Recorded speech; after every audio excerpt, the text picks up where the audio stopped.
Good evening, ladies and gentlemen. This is Walter Klondike from Convention Hall, Miami Beach, bringing you the first get-together convention of Republicans and Democrats alike. We have Henry Kissinger and Vice President Agnew standing by on the right side of Convention Hall. Come in, David Stinkley. Thank you, Walter. Mr. Kissinger, amid this historic moment, with all the pomp and grandeur of the political system of America all around you, tell us, sir, what are your innermost thoughts at this very moment? Gotta find a woman, gotta find a woman, gotta find a woman, gotta find a woman. Vice President Agnew, what are your thoughts, sir? Right on. Right on. Mr. Agnew, when you heard the rumors that President Nixon might not select you as his running mate again, what did you say to him? You never should have promised to me. Give it here. Don't hold back now. Give it here. Don't say nothing. Just give it here. Come on. Mr. Agnew, if you were in Senator McGovern's place, who would you have chosen as a running mate? Bertha. Bertha who? Bertha Butt. Who's she, sir? One of the Butt sisters. Do you agree, Mr. Kissinger? Gotta find a woman, gotta find a woman, gotta find a woman, gotta find a woman. Thank you, Henry Kissinger and Vice President Agnew. Back to you, Walter. Thank you, David. Now, Sidney Bruntley is over on the left side. He has Sergeant Schreiber with him. Sergeant Schreiber, what did you say to Senator McGovern when he finally asked you to be his running mate? You just call on me, brother, when you need a hand. How did you finalize your agreement with Senator McGovern? Sealed with a kiss. Oh, shades of excitement. One final question, sir.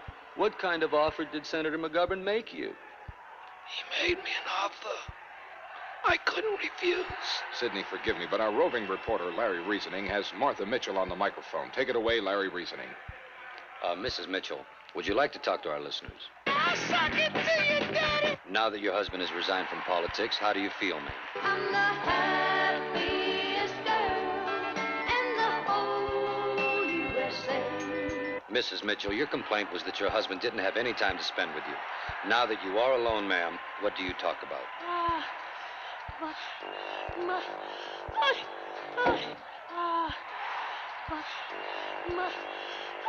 Well, I can understand that, Mrs. Mitchell. Now, back to you, Walter. Sidney Bruntley is on the left side of the floor with Mr. and Mrs. Eagleton and Senator McGovern. Take it away, Sidney.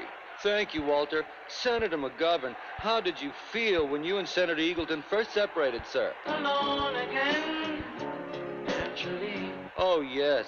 What did you do then? Called the doctor, woke him up. And what did your physician advise? Put the lime in the coconut and call me in the morning. Everyone was turning you down, sir. If Sergeant Schreiber had also refused, who would you have turned to then? A horse with no name. Oh, I love horses. Now, Senator Eagleton, how does one feel in the morning when his world has been shattered, sir? Well, you wake up in the morning and your hands are shaking and your nerves are all uptight. Well then, Senator, why didn't you resign immediately? Am I wrong for trying to hold on to the best thing I ever had? Yes. And what are your feelings now towards the people who opposed you? They smile in your face all the time. They want to take your place, the backstabbers. One final question to you, Senator Eagleton. What did you say to the newspaper columnist when you met him face to face?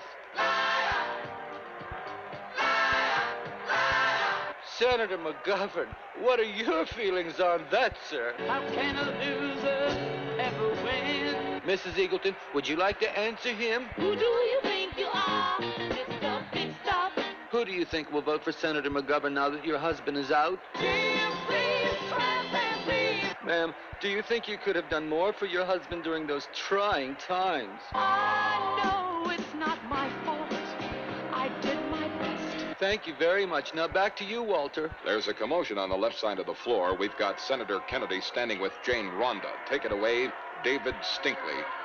Senator Kennedy, people are talking about your political future because of your good looks, your smile, and the sound of your voice. Why? And the magnificent. If you decide to run for president in '76, who will be your campaign manager? The candy man. Miss Rhonda, just one question, please.